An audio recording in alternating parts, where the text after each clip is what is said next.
Hello, everybody, and welcome to the third edition of the Saitama Reborn podcast. In this episode, we will take a more in-depth look into the world of OPM, some background and a little more information that helped create the phenomenon that the series became worldwide.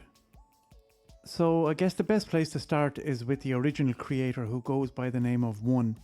One was born in Niigata, Japan, and grew up in Saitama, where his parents introduced him to manga, which in turn fueled his desire to become an artist. He began sketching his first stories in his notebook in middle and high school, and from this humble beginnings a worldwide phenomenon was born. In 2009, One began publishing a short version of One Punch Man on Shintosha, which is a comic posting site, and also uploading it to his webpage. Shortly after, manga artist Yusuke Murata took a keen interest in One's work, and both of them started a collaboration. A remake of One Punch Man appeared on the Young Jump website in 2012, and as of July 2024, 31 volumes have been released, which is a huge amount of content. The plot takes place on Earth, which is described as a supercontinent where monsters and villains wreak havoc. Saitama, a part-time superhero, has honed his skills to where he can defeat any opponent with a single punch. Saitama then joins the Hero Association and decides to become a hero's hero, taking on people's complaints to protect his colleagues. Despite losing all his hair, Saitama's understated humour and courage wins him many admirers, both in his own universe and with a global audience who can identify with his struggles and his triumphs. So in March 2015, an anime series was announced and produced by Madhouse Studio. The series ran for 12 episodes, and the first series received a huge critical acclaim for its humour and its incredible fight scenes. In 2019, OPM won the most in-demand export from Asia at the Global TV Demand Awards. So, a quick summary of Season 1. The seemingly unimpressive Saitama has a really, really unique hobby, and that's being a superhero. In order to pursue his childhood dream, he relentlessly trains for 3 years, losing all his hair in the process. But now, Saitama is so powerful he can defeat any enemy with just one punch. However, having no one capable of matching his strength has led Saitama to an unexpected problem. He is no longer able to enjoy the thrill of battling and has become quite bored. One day, Saitama catches the attention of a 19-year-old cyborg Genos, who witnesses his power and wishes to become Saitama's disciple. Genos proposes that the two join the Hero Association in order to become certified heroes that will be recognised for their positive contribution to society. Saitama, who is shocked that no one knows who he is, quickly agrees. Meeting new allies and taking on new foes, Saitama embarks on a journey as a member of the Hero Association to experience the excitement of battle he once felt.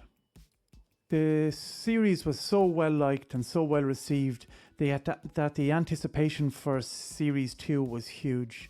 But there had to be a 4-year wait before that appeared. So in July 2019, the second season of OPM aired, this time with the artist J.C. Staff replacing Yusuke Murata.